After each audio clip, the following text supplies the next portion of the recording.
வணக்கம் நண்பர்களே, இன்றைக்கு ஒரு புதிய காணொலியுடன் உங்களை சந்திக்கின்றேன். இன்றைக்கு என்ன காணொலி என்றால், இன்றைக்கும் இயற்கையுடன் கூடிய ஒரு காணொலி தான் உங்களை காட்ட போகிறேன். வாங்க காணொலிக்குள்ளே போகிறேன்.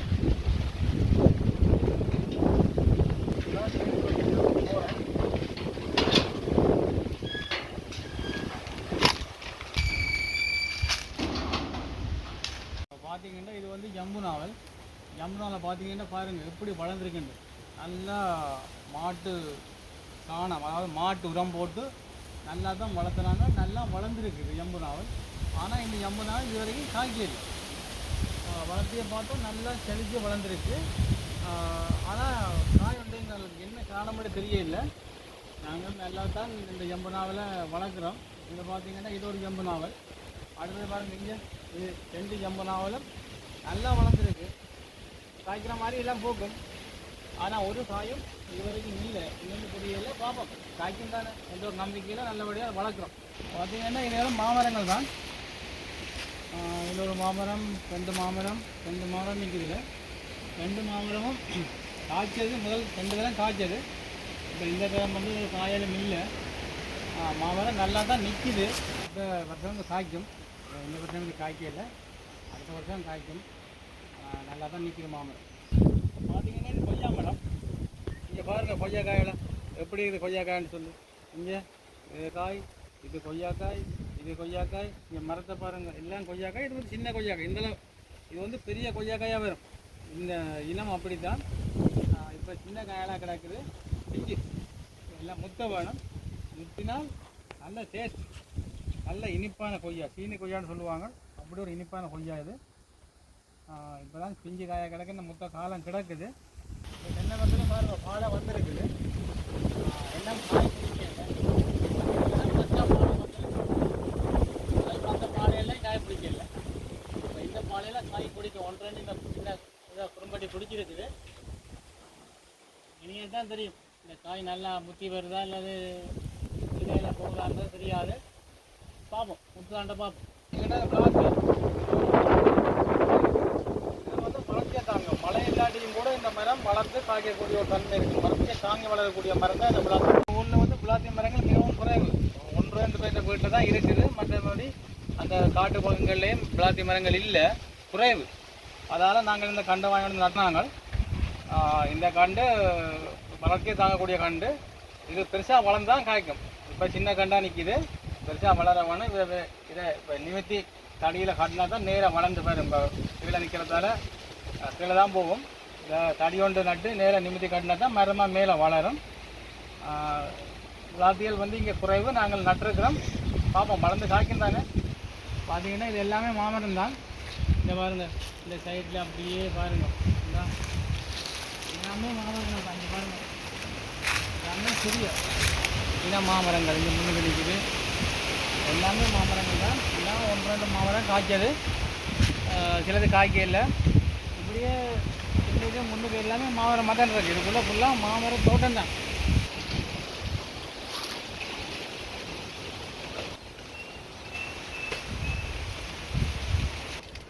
பார்த்தீங்கன்னா இது கஜுமரம். கஜுமரம் இங்கே ஒரு மரம் தான் நிற்கிறதுக்குள்ள. பெருசாக கஜுமரம் இல்லை. இப்போ வந்து கஜுமரத்தில் காயல் ஒன்றும் இல்லை. நல்லா நிற்கிது கஜுமரம். காயல் இல்லாதால் இப்படி காட்சி அளிக்குது. காய்க்கும். எல்லாமே ஃபுல்லாக மாமரம் தான். இந்த லைன் ஃபுல்லாக மாமரம் தான். இங்கே பாருங்கள், முன்னுக்கு பெரிய மாமரம் ஒன்று இருக்குது. இதுதான் இதுக்குள்ள பெரிய மாமரம். பார்த்தீங்கன்னா எப்படி இருக்குது. நல்ல அழகான மரம் வேணா. நல்ல பசையிலண்டு சூப்பராக இருக்குது. நல்ல ஒரு அழகாக இருக்குது இந்த மரம். இந்த மரம் எப்படின்ற சொல்லுங்கள். இது வந்து கடதாசி பூ மரம். இந்த மரம் ஒரு நல்ல அழகான மரம். முள்ளுகள் இருக்கும் தான், இருந்தாலும் பூ நல்ல அழகாக இருக்கும். பார்வைக்கு ஒரு நல்ல அழகாக தான் இருக்கும். இந்த மரத்தை பாருங்கள் எப்படி அழகாக இருக்குன்றது. அது கடதாசி பூ. பார்வைக்கு நல்ல ஒரு அழகான ஒரு மரம்.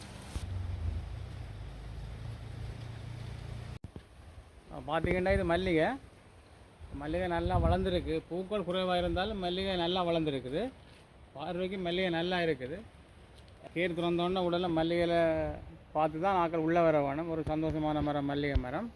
பூக்கள் குறைவாக இருந்தாலும் மல்லிகை மரம் நல்லா வளர்ந்து நல்ல ஒரு ஆரோக்கியமாக இருக்குது. இது பார்த்திங்கன்னா இது ஒரு வகை கள்ளி தான். இந்த கள்ளி மரத்தை பாருங்கள் எப்படி இருக்குன்றது. இதுகள் வந்து அநேகமாக வீட்டு வாசலில் நட்டுருப்பாங்க. அநேகமாக இங்கே வந்து வீட்டு வாசலில் கூடுதலாக கேட் திறந்தோடனே கள்ளியை கண்டு தான் அங்கால போகணும் அப்படின்னா நட்டுருப்பாங்க. இதுவும் அப்படி தான் நட்டுருக்குது. இந்த கள்ளி வந்து சிறிய வகை கள்ளி, இதை விட பெரிய வகை கள்ளியும் இருக்குது.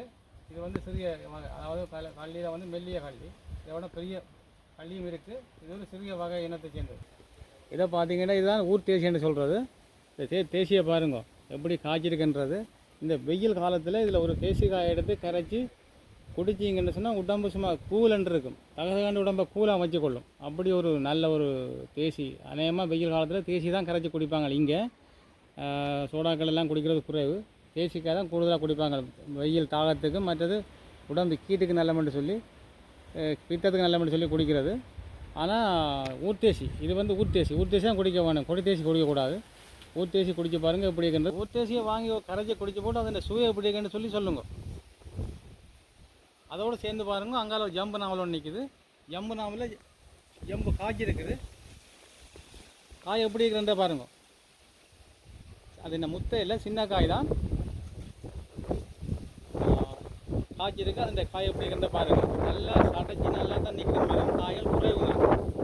மரத்து சடைச்ச அளவுக்கு காய்க்கே இல்லை. இருந்தாலும் 1-2 காய் காய்ச்சிருக்கு. அந்த காயை பாருங்கள் எப்படி இருக்குன்றது. பாருங்கள் காயின் வளர்த்தியை பாருங்கள். பிஞ்சு தான் இருந்தாலும் இது இந்த காயின் தன்மையை பாருங்கள். இது என்ன வளர்ந்ததுன்னு சொன்னால் எவ்வளோ பெரிய காயாக வரும். நல்ல ஒரு ஜம்பு இனத்தை சேர்ந்தது இது. இது வந்து மாதுளை. இப்போ தான் நட்டு வளர்ந்து வருது. இது மாதிரி நல்ல இன மாதுளை தான். பெரிய இனம்னு சொன்னால் பெரிய காயுள்ள மாதுளை இனங்கள் இதுகள். இந்த இப்படியான இனங்களை நட்டால் தான் நாங்களும் பலனில் பெற்றுக்கொள்ளலாம். இதில் வந்து சிறிய இனங்களும் வரும். இது வந்து பெரிய இனம் உள்ள மாதுளை. இதில் நான் மாதுளை காய்ச்சப்போ நான் உங்களுக்கு காட்டுறேன் அந்த காயின் பெருப்பங்கள் எப்படி இருக்குன்றது. இப்போ சின்ன மாதுளை வழியாக மாதுளையே காட்டும். இதுகளை எல்லாம் மாமரங்கள் தான். இதில் பாருங்கள் எப்படி இருக்குன்றது மாமரங்கள். எங்களோட ஊர் மாமரங்கள்லாம் எப்படி இருக்குன்றதை பாருங்க. எல்லாம் சிறிய இனங்கள் தான். அதாவது பெருசாக வளராது. எல்லாம் புதிய இனங்கள் தான். இது இந்த வளர்த்தியில் இவ்வளவு தான். இதுக்கு மேலே இது பெருசாக வளராது.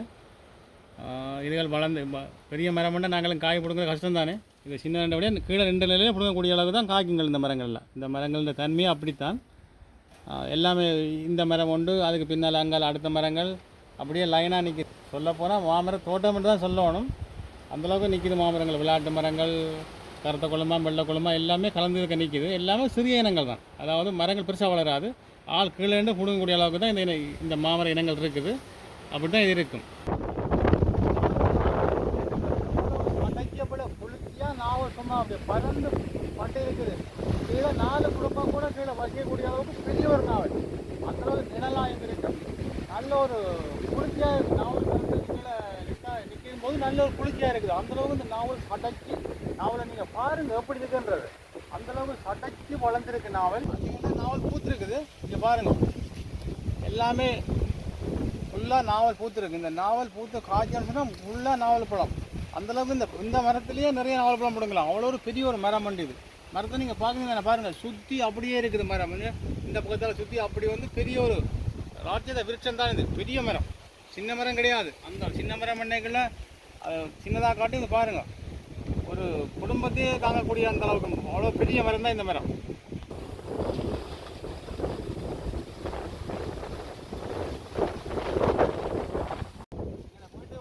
நாவல் இந்த நாவலை கூட முழுசாக காட்டியிருக்கிற காணொலியில் நீங்கள் பார்த்துருப்பேன் நினைக்கிறேன். இந்த நாவலோட இதில் வச்சு இந்த காணல் வீட்டை போத நிற்கிற நாவல். இந்த நாவலை உங்களுக்கு முதல் காணொலியில் காட்டியிருக்கிறேன். இந்த காணொலியோட இது எங்களை வீட்டை பார்த்து நிற்கிற நாவல் மரம். இந்த மரத்தை தான் நான் உங்களுக்கு இப்போ காணொலியில் காட்டினான். நீங்கள் மறுபடியாக பார்த்துருப்பீங்க. இத்துடன் இக்காணொலியை முடித்துக் கொள்கின்றேன். மீண்டும் ஒரு புதிய காணொலியில் உங்களை சந்திக்கின்றேன்.